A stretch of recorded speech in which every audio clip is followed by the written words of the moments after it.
সাবরুম মহকুমায় বাইকের ধাক্কায় এক মহিলার মৃত্যুর ঘটনায় বাইক চালককে দোষী সাব্যস্ত করে সাজা ঘোষণা করল আদালত। সাজাপ্রাপ্ত আসামির নাম গৌতম দাস। সাবরুমের অতিরিক্ত জেলা ও দায়রা আদালতের বিচারক আসামিকে 5 বছরের জেল সাথে 50,000 টাকা জরিমানা অনাদায়ে আরও 1 বছরের জেল সাজা দেন। ঘটনাটি ঘটে 2022 সালের 30 ডিসেম্বর সন্ধ্যায়। জানা যায়, তপন কুমার রায় ও কৃতি চক্রবর্তী নামে দম্পতি ঘটনার দিন পায়ে হেঁটে যাচ্ছিলেন সাবরুম আগরতলা জাতীয় সড়ক দিয়ে। তারা সাবরুমের জলেফা শাস্ত্রী কলোনি এলাকায় যাওয়ার পর অভিযুক্ত গৌতম দাস তার বাইক নিয়ে কৃতি চক্রবর্তীর পেছনে ধাক্কা মারে। এতে কৃতি চক্রবর্তী গুরুতরভাবে আহত হয়। তাকে সাবরুম মহকুমা হাসপাতালে নিয়ে যাওয়ার পর চিকিৎসক মৃত বলে ঘোষণা করে দেন। এই নিয়ে সাবরুম থানায় একটি মামলা দায়ের হয়। মামলার তদন্তকারী অফিসার তদন্তে শেষে আদালতে চার্জশিট জমা দেন। তারপর সাবরুম স্থিত অতিরিক্ত জেলা ও দায়রা আদালতে বিচার প্রক্রিয়া শুরু হয়। মামলার শুনানি চলাকালীন প্রায় 19 জন সাক্ষীর সাক্ষ্য বাক্য গ্রহণ করা হয়। শনিবার বিচার এই মামলার চূড়ান্ত শুনানি শেষে অভিযুক্তকে দোষী সাব্যস্ত করে সাজা ঘোষণা করেন।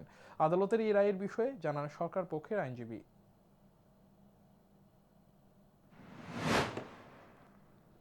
গত 30শে ডিসেম্বর 2022 বিকেল 5:30টা নাগাদ কৃতি চক্রবর্তী ওনার স্বামী তপন কুমার রায়ের সাথে জলেফার শাস্ত্রী কলোনি ন্যাশনাল হাইওয়ের বা পাশ দিয়ে যাচ্ছিলেন এবং তখন একটি মোটরসাইকেল যার নাম্বার TR03E8064 দ্রুত গতিতে আসে এবং ওনাকে আঘাত করে এবং এই মর্মে সাবরুম থানায় একটি মামলা রুজু হয়। এই মামলা তদন্ত করেন সাবরুম থানার কর্মরত SI অর্জুন চাকমা এবং চার্জশিট ফ্রেম করেন under section 279, 304, part 2, 181, 184, 190, 196 of FBA।